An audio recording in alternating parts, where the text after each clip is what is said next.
وہ جو اقبال کہتا ہے مادراں را اسوہ کامل بطول، حضرت فاطمہ زہرا ماؤں کے لیے کامل اسوہ حضرت فاطمہ رضی اللہ تعالیٰ عنہ۔ آسیہ گرداں و لب قرآن سرا، وہ چکی پیستی تھی اور زبان سے قرآن پڑھتی جاتی تھی۔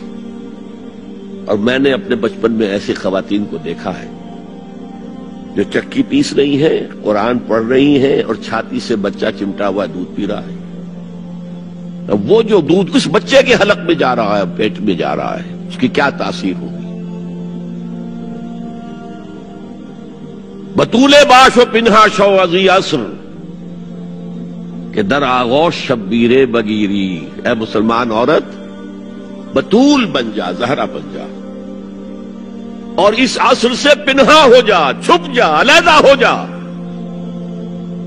تاکہ تیرے آغوش میں حسین جیسا بچہ پیدا ہو۔ یہ پہلا ہے حجاب، سیگریگیشن آف سیکسز۔ میں نے ضیاء الحق صاحب سے کہا تھا، کیونکہ ان کی شورا میں شمولیت کی میں نے جو ہے دعوت قبول کر لی تھی، مشورہ دینا ہے۔ میں اپنے مسجد کے ممبر سے بھی مشورے بھی دیتا ہوں، تنقیدیں بھی کرتا ہوں۔ جیسے انگریزی کا محاورہ right from the horses mouth, تو right into the horses ears کچھ کہا جا سکے تو اچھی بات ہے۔ میں نے ان سے کہا آپ نے پی آئی اے کو ڈرائی کر دیا، شراب بند کر دی، اچھا کام کیا، بہت عمدہ کیا۔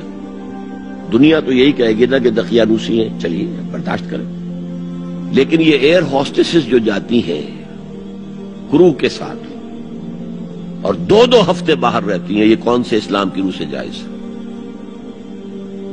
عورت محرم کے بغیر حج کو نہیں جا سکتی، محرم کے بغیر عمرے کے لیے نہیں جا سکتی، اور یہ قانون تھا پاکستان میں۔ نے کہا آپ عورت کو نہیں جانے دیتے حج کے لیے، حالانکہ وہ ادھیڑ عمر کی ہوتی ہیں، عموماً بوڑھی ہوتی ہیں۔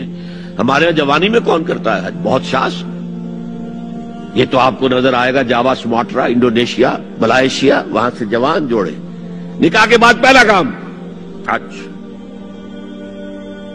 کہ ہمارے ہاں سے تو بڈھے ٹھیرے گئے ہوئے ہوتے، اور پہلے زمانے میں تو ان کو رخصت کر دیتے تھے کہ بس رخصت ہی ہو جائیں گے، یہ اب واپس نہیں آئیں گے اب۔ تو میں نے کہا یہ کون سا اسلام ہے؟ خاموش، چپ۔ میں نے کہا یہ ناشتے کی ٹرے اور کھانے کی ٹرے مرد نہیں رکھ سکتے سامنے؟ میرے خلاف باقاعدہ خواتین نے جلوس نکالے پاکستان میں جب میں نے پردے کی بات کی۔ گورنر سندھ کی بیوی جو ہے اس نے لیڈ کیا جلوس کو۔ میں طالبہ کیا کہ ان کی ٹیلی ویژن کے اوپر جو ہے ان کا سامنے آنا بند کیا جائے۔ میں نے کہا ٹھیک ہے۔